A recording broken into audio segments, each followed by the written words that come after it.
Okay, so we're going to have a look at stoichiometry. As I mentioned in the lesson with the slideshow, this is a really important topic that is one of the things you need to take with you to not only grade 12 chemistry, but also if you do university or college chemistry. So I just wanted to be sure that everybody could do the simplest questions. There's kind of 4 levels of questions. So today I'm just going to go through the basics, and we'll start with the easiest question, and then hopefully with the add-ons each day it'll make sense, and all will be well. So if you remember, when you have a balanced equation, something like nitrogen gas, for example, and hydrogen gas, they combine to make ammonia in this fixed ratio. So when we look at this, we can, of course, assume that the 1 is here. And then we don't write it in, obviously, but we'll put it in right now. And then we can look at sort of what this means. So when you're in grade 10 and you're building molecules, you might take, 2 of the blue wooden spheres and put those together and make nitrogen gas, and you would have 1 molecule of nitrogen. We could say that this is 1 molecule of nitrogen and 3 molecules of hydrogen, making 2 molecules of ammonia. As long as we keep that 1 to 3 to 2 ratio, so it's a 1 to 3 to 2 ratio, it doesn't really matter what the units are. So this could be 1 dozen nitrogens combining with 3 dozen hydrogens to make 2 dozen ammonias, or it could be 1 mole of nitrogen combining with 3 moles of hydrogen to make 2 moles of ammonia. So as you might imagine, for the chemist, when we're talking about ratios, we're going to be using moles. So we would say this is 1 mole plus 3 moles combining together to give us 2 moles.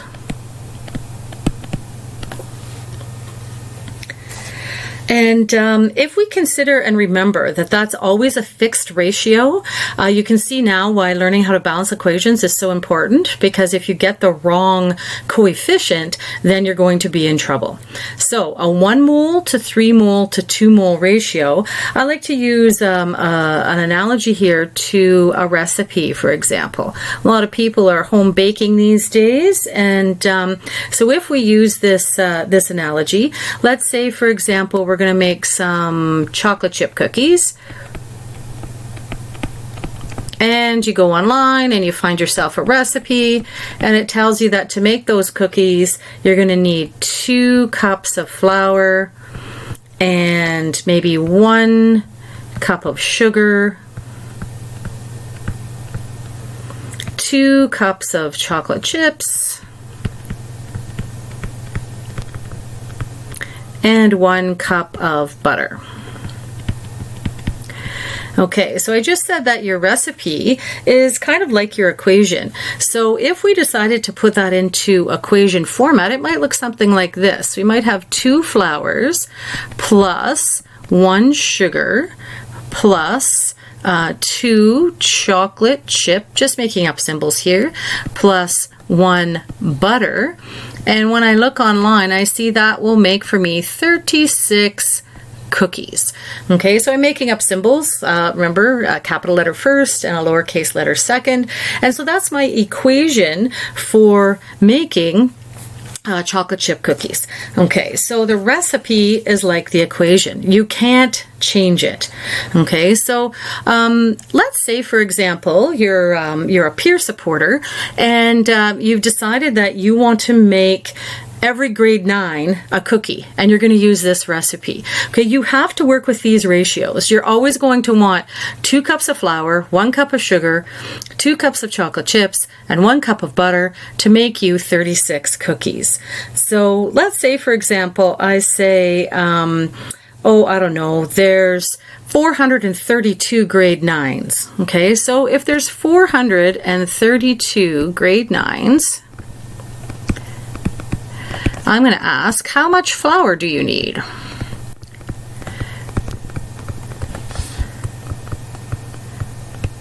Okay, so how much flour do we need to do that? Okay, so you could set this up in a simple ratio. What I would probably do is say, okay, I know 2 cups of flour is going to make me 36 cookies. So therefore, how many cups of flour, and I'm going to just use X there as my variable, would I need to use to make 432 cookies?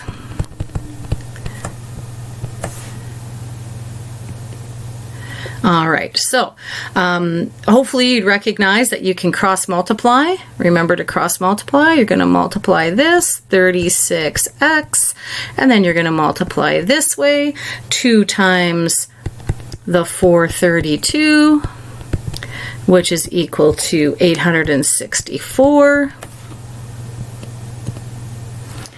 And then 36x equals 864, x equals 864 divided by, you wouldn't have to show all this work, I'm just showing all the steps here. And when we do that, we would need 24 cups of flour.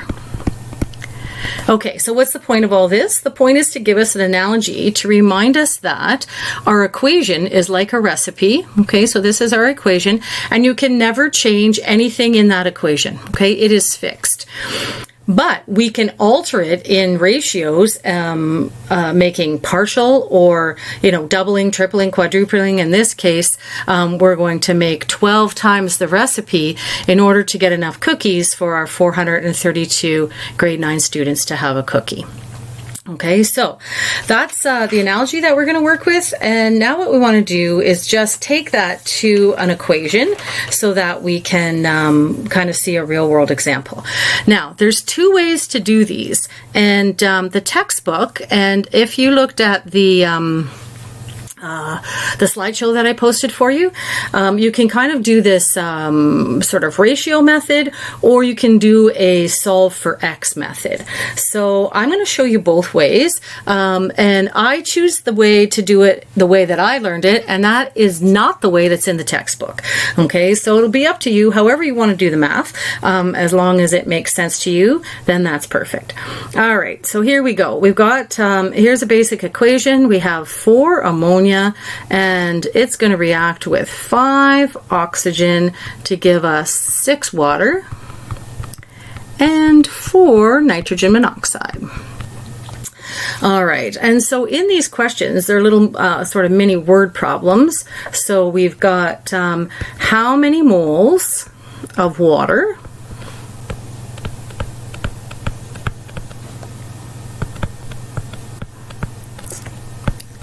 are produced if 2 moles of oxygen are used. Okay, so using the method from the textbook, in order to do this, you're going to obviously, like any word problem, you're going to kind of highlight important things from your equation. So the first thing we know here is that we've got water, and we're also looking at this other bit of information here, 2 moles of oxygen. All right, so you take what you're trying to find. Okay, so in this case, it's 2 moles of oxygen. So we're looking for 2 moles of oxygen, and then we're going to build a ratio from the equation. Okay, so we're going to say, okay, let's look at the equation. We need to put oxygen on the bottom because the moles of oxygen need to cancel out. Okay, so from the equation, it tells us that there's 5 moles of oxygen, and every time we use 5 moles of oxygen, along with it, we're going to need 6 moles of water. All right, so 6 moles of water up at the top. So 6 moles of water. Okay, so then all we need to do is to, we can cross out our moles of oxygen. Remember, this is like over top of 1, so they can cancel out. And then we just need to multiply. So you can do that any way that makes sense to you in your mind. You can say this is like 2 times 6 over 5 if we just get rid of the the units there, which would be like 2 times 1.2, which would be 2.4 moles. Okay, the other way you could do that, I guess you could do the numerator, 2 times 6, and then that would be 12 over 5, still gives you 2.4 moles. So that's just the method that's used in the textbook. I like to use algebra just because, as I said, that's the way that I learned it. So if we look at the equation again, let me just rewrite it here for us. So we've got the 4 ammonia and the 5 oxygen reacting with 6 water and, sorry, to produce 6 water, not reacting with, that's a product. All right, so if we go back to the question, it says how many moles of water. So what I do if I'm doing how many moles of water, I go here and I say, all right, that's my X. That's what I'm trying to find, how many moles of water. And they're telling me also that I have 2 moles of oxygen being used. Okay, so I just make like a little table underneath my equation, and then from there I just simply can set up the ratio. So the ratio looks like this. You've got, let me just go back to my black pen here.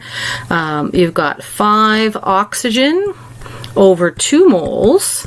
Okay, so 5 over 2, and you're going to set that equal to whatever's over here. Just imagine kind of an imaginary line there. 6 waters over X. Okay, so when we cross multiply, of course, we're going to get 5X. We're going to get 6 times 2 equals 12, and when we divide that, we'll have X equals 2.4 moles. Okay, and so that's 2.4 moles of the water. Okay, so these are called mole-to-mole questions, the simplest kind of stoichiometry. Let's just review again. We need a balanced equation. Okay, so that's where grade 10 and our review is coming in. We take the balanced equation and then we combine it with whatever's asked for in the question, set up a ratio, do the math, and go from there. Okay, so page 316 in your textbook is where this begins. If you're interested in just looking at the textbook and reading a little bit further. Okay, so let's try another example. So this is the exact lesson that I usually do on chalkboard at school, but we're going to just go through it on the whiteboard here. So example 1. So in this question, you'll notice sometimes I give you the equation, make it one step harder if it's all expressed in a word problem. So oxygen and hydrogen react to form water.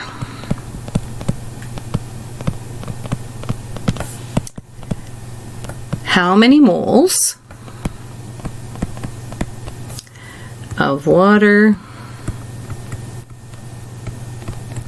are produced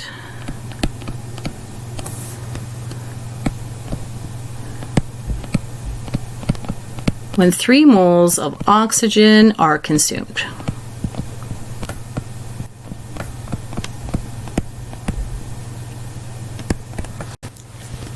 All right, so step 1. Hopefully, it's obvious that we need an equation. Okay, so this is where we've got to remember, again, stuff from grade 10 and our first unit review where you need to know how to write a balanced chemical equation. So step 1, there we go, write a balanced chemical equation.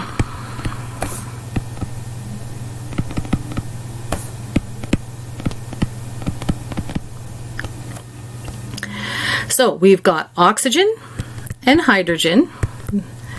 We haven't really talked about how we know the states of matter, but those always exist as gases, and they're going to produce water.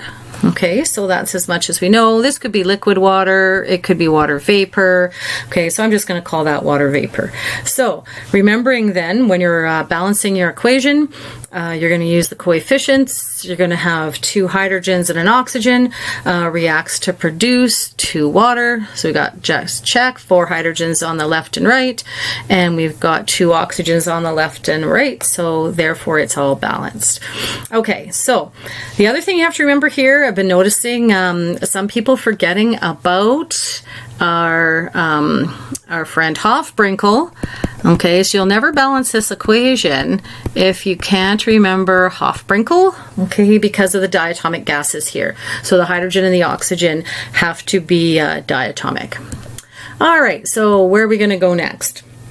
Well, if we do the first method, or I'll do the method that I usually use, which is using the algebra, we're going to end up going back to our equation.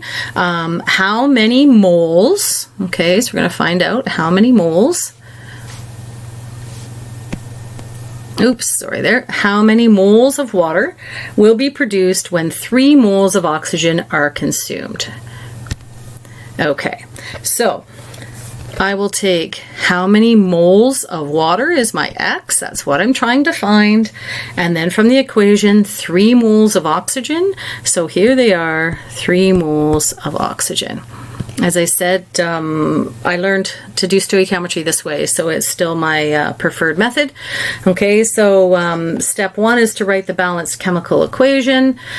Step 2 then, if we're keeping track, is to make a table with the variables, or like a little chart underneath, table or chart of the variables. And then step 3 will just be use the balanced equation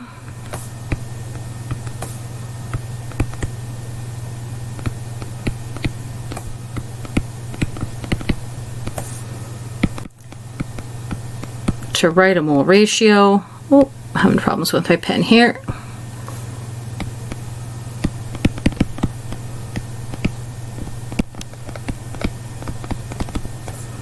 And of course solve. Okay, so going back to our mole ratio then, I just, as I mentioned, kind of imagine a little line here to do our equation. Remember, we don't write it, but there's a 1 in front of the oxygen, so it's like 1 oxygen over 3 moles is equal to 2 waters over x.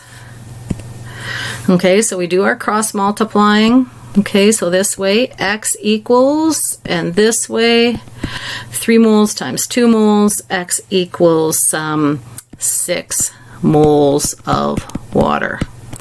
Okay, so that would be the final answer using the one method. If you want to use the other method, you're more than welcome to. Okay, and so remember, let's just rewrite our equation there so we know what we're dealing with. We've got the 2 hydrogens plus the oxygen, and they are going to combine to make 2 water molecules. Okay, and then the question tells us that we're looking for, 3 moles. So we've got 3 moles of oxygen. Oops. 3 moles of oxygen. Okay, and then remember your ratio comes from the equation. What are we looking at from the equation? We're looking at moles of oxygen. That goes on the bottom, so they're going to cancel out. And there's 1 mole of oxygen. And how many moles of water? 2 moles of water. Okay, so cancel those out. And so that's going to be 3 times 2 over 1, which of course is equal to 6 moles. All right, so let's try one more, and then we'll see how we go from there. All right, so a second example, example number 2.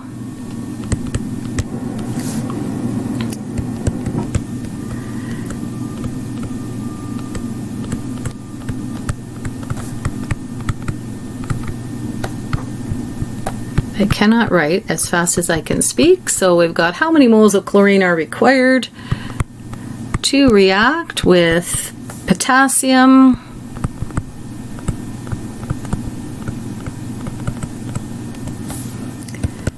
to produce 5.5 moles of potassium chloride. Are we thinking about our steps here? Alrighty, so if we remember step 1, always a balanced chemical equation. Okay, so we'll write that over here just to remind us we got a balanced equation. Okay, so we're going to take chlorine and potassium. So we've got potassium and chlorine. Don't forget Hofbrinkel. That's always a gas. The potassium will be solid. Again, don't worry about the states of matter. I'm just writing them in because we'll get there eventually. And we're going to make potassium chloride. Again, this is where the naming rules come into play. Okay, so from grade 10 and our review at the beginning of the semester, we have to be able to write a proper chemical formula for potassium chloride. They are +1 and -1. And then we need to balance this up. So we're going to need a 2 over here to balance the chlorine. And now we've got 2 potassiums, so we're going to have a 2 over here. We're going to remember Hofbrinkel for our diatomic chlorine, and we are good to go. Step number 2, remember, was to look at the question and gather the info and kind of make that little chart underneath. So what have we got? We've got here our important information. We're looking for how many moles of chlorine. So our how many is going to be our X. And then we're going to see how many moles of chlorine we need to make 5.5 moles of potassium chloride. Okay, so once we take the question and we kind of compare it to our equation, then we are ready for the next step. And so step 3 is going to be to use our mole ratio and solve.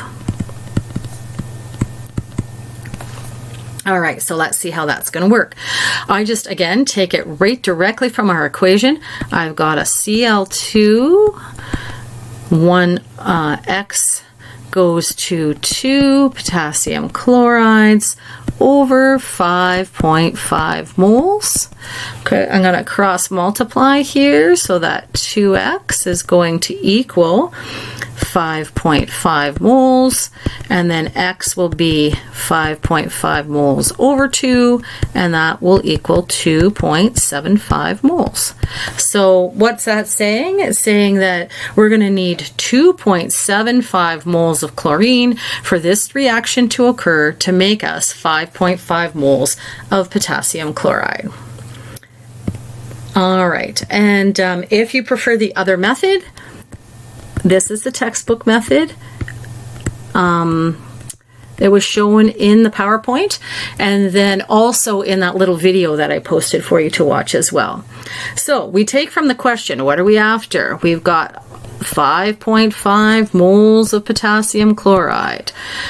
We've got to compare that. Remember, what goes in here is always from the equation. Okay, so you use the ratios and the numbers from the equation. And so what do we know about the equation? Again, I'm going to write the one down, but you don't have to. 1 mole of chlorine goes to 2 moles of potassium chloride. Okay, so cancel that out, and that's going to give us 5.5. However you want to do the math, I would probably say it looks best to do like this. So it's 5.5 times a half, which is 2.75 moles. And what do we got left up here? Chlorine. Okay, so that is what we call the stoichiometry simplest level problem. I call those mole to mole problems because you're starting with the moles and your answers are ending in the moles. And as I mentioned, we have 3 other kinds of problems that we're just going to build on. And I'm hoping that this helps you kind of get a good foundation for starting. And I'm going to post a practice sheet for you to try. And just email me any questions if you've got some. Okay,